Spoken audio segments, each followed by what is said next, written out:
Bem-vindo ao meu escritório. Eu passo muitas horas aqui nesse escritório estudando a palavra de Deus, escrevendo livros, compartilhando com as pessoas minha experiência com Jesus através da Escritura. Mas eu tenho o privilégio hoje de falar para toda a América do Sul e meu coração se alegra em ganhar almas para Jesus Cristo via satélite. Por que evangelizar? Eu quero lhe mostrar 4 razões básicas que tornam o evangelismo a essência da minha vida. Por que evangelismo pulsa em minha alma? Por que ganhar almas corre em minhas veias? Primeiro, Deus teve um único filho e ele foi um evangelista. A Bíblia diz em Lucas capítulo 19, do verso 10 em diante. Em Lucas capítulo 19 e verso 10, a Bíblia coloca desta forma. A Bíblia diz, o Filho do Homem veio buscar e salvar o perdido. Deus teve apenas um filho e o enviou numa missão de redenção. Puxa, não havia nada de ruim no céu, mas Jesus abriu mão para vir à terra. Jesus não abriu mão de fumar e beber lá no céu, não é mesmo? Certamente que não. Do que Jesus abriu mão? Abriu mão da adoração dos anjos. Ele abriu mão do louvor e adoração dos querubins e serafins. Jesus abriu mão da amizade com o Pai. Sabe, Jesus não abriu mão de nada ruim para ser salvo. Ele abriu mão de coisas boas para que outros fossem salvos. O que é o cristianismo? Cristianismo não é abrir mão de coisas ruins para que eu possa ser salvo. Cristianismo é dar a minha vida, meu tempo, minha energia, para que outros possam ser salvos para o reino de Deus. Deus teve apenas um filho e ele foi evangelista. A Bíblia diz que Jesus veio buscar e salvar o perdido. Há aqueles que acreditam que Deus vai salvar as pessoas sem o esforço humano. Se ele quisesse fazer isso, ele usaria anjos. Mas Deus escolheu no plano da salvação usar você e a mim para alcançar e salvar os perdidos. Jesus não veio simplesmente para dar melhor conhecimento às pessoas, não veio para dar iluminação, não veio apenas para mostrar um estilo de vida melhor. Embora, quando aceitamos o Evangelho, passemos a ter um estilo de vida melhor. Homens e mulheres não estão enganados, mal direcionados ou mal informados. Sem Jesus, homens e mulheres estão perdidos. Na verdade, esse é o tema principal do livro de Romanos. Se você olhar o livro de Romanos, começando lá em Romanos capítulo 1, a Bíblia descreve a perdição da humanidade. Este é um tema bíblico básico de que os seres humanos sem Cristo estão perdidos. Qual é a grande motivação para o evangelismo?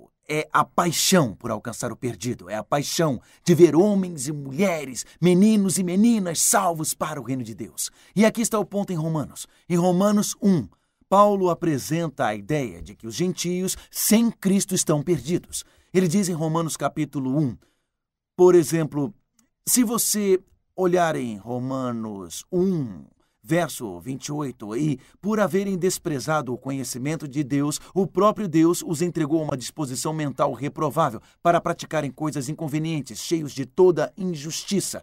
Ou seja, os gentios tinham a revelação de Deus na natureza.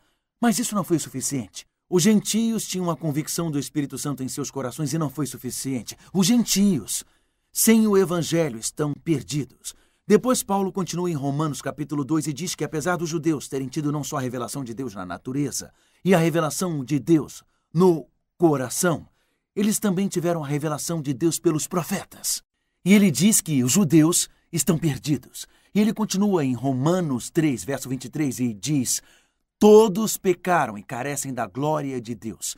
Portanto, Paulo apresenta a perdição da humanidade em Romanos 1, 2 e 3. Depois, em Romanos de 3 a 5, ele apresenta a justificação pela fé em Cristo, pela graça. Depois, em Romanos de 6 a 8, ele fala de santificação. Quando ele chega em Romanos capítulo 10, ele conclui seu argumento de forma poderosa e ele diz, como, porém, invocarão aquele em quem não creram? Em outras palavras, se eu não creio em Cristo, como posso invocá-lo? E como crerão naquele de quem nada ouviram? Bem, eu só posso ser salvo se eu invocar o nome de Jesus. E eu só posso invocar o nome de Jesus se eu acreditar. E eu só posso acreditar se tiver ouvido. E ele diz: e como ouvirão, se não há quem pregue? Então, para Paulo, pregar é o modo que Deus tem de proclamar o Evangelho. E assim homens e mulheres, meninos e meninas, serão salvos em seu reino para sempre. E por isso ele diz: e como pregarão se não forem enviados? E como está escrito, quão formosos são os pés dos que anunciam coisas boas. Paulo diz que aqueles que anunciam coisas boas são pessoas bonitas. Deus chamou você para a obra da redenção. Deus poderia usar anjos, mas deu a você e a mim o privilégio de ser as mãos, a voz e os olhos de Deus, de sair e ganhar homens e mulheres para o reino. Pastor, existe uma paixão pulsando em seu coração para ganhar almas perdidas para Jesus. Mas você pode se fazer essa pergunta: se for verdade que as pessoas estão perdidas sem o Evangelho, se for verdade que as pessoas estão perdidas sem Jesus, significa que Deus é injusto? Porque vamos supor que alguém nasça num país islâmico, como a Arábia Saudita. Vamos supor que alguém nasça num país comunista, como a China. Isso significa que, sem o Evangelho, eles estão perdidos. E a salvação é um acidente geográfico. No dia do julgamento, todo ser humano terá recebido informação suficiente para aceitar a verdade de Deus. Deus se revela no sol, na lua, nas estrelas. A Bíblia fala no Salmo 19, a partir do verso 1, os céus proclamam a glória de Deus. Então, mesmo sem a revelação do Evangelho, existe a revelação na natureza, existe a revelação em nosso coração. Mas a Bíblia e o Evangelho oferecem a melhor oportunidade e a oportunidade mais clara de conhecer a Deus. Então, estamos olhando para uma moeda que tem dois lados. De um lado da moeda, Deus se revela através do Espírito Santo, independente da ação humana. Deus se revela de um lado da moeda através da natureza. Ele se revela de um lado da moeda através da providência da vida. Do outro lado da moeda, a igreja tem a responsabilidade de pregar o Evangelho. Se Deus escolher salvar alguns que nunca ouviram falar do Evangelho, isso cabe a Deus.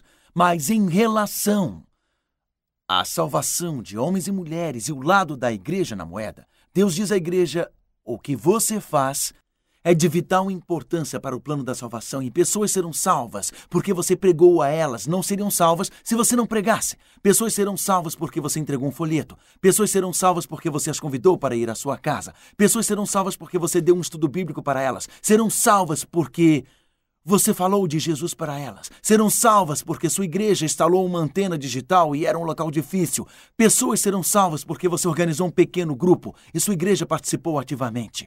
Muitas pessoas serão salvas na América do Sul por causa do que estamos fazendo este ano. E elas não seriam salvas se não fizéssemos. Mas nós não fazemos apenas para garantir a elas uma vida melhor aqui. No julgamento, Deus vai revelar que Ele fez tudo o que podia ser feito para salvar todas as pessoas. Mas você e eu somos parte do plano de redenção para salvar a humanidade. Por que, então, Deus quer usar um pastor para levar sua igreja a ser missionária?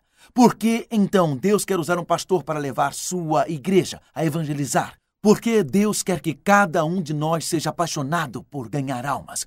Porque há pessoas perdidas que precisam ser ganhas para o reino.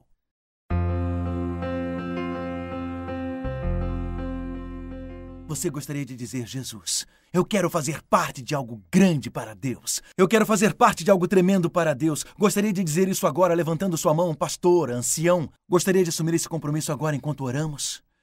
Pai Celestial, eu quero lhe agradecer. Obrigado pela liderança na América do Sul. Obrigado pela liderança da divisão. A liderança da união, a liderança da associação. Quero lhe agradecer pela liderança das igrejas locais, por cada pastor, cada ancião. Senhor, estamos planejando algo grande para Ti, algo que vai mover uma divisão inteira para Deus. Senhor, nos ajude nesta série de estudos. Nos ajude, Senhor, nesta multiplicação para o engrandecimento do Teu reino. Que seja assim em nome de Jesus Cristo. Eu te peço. Amém.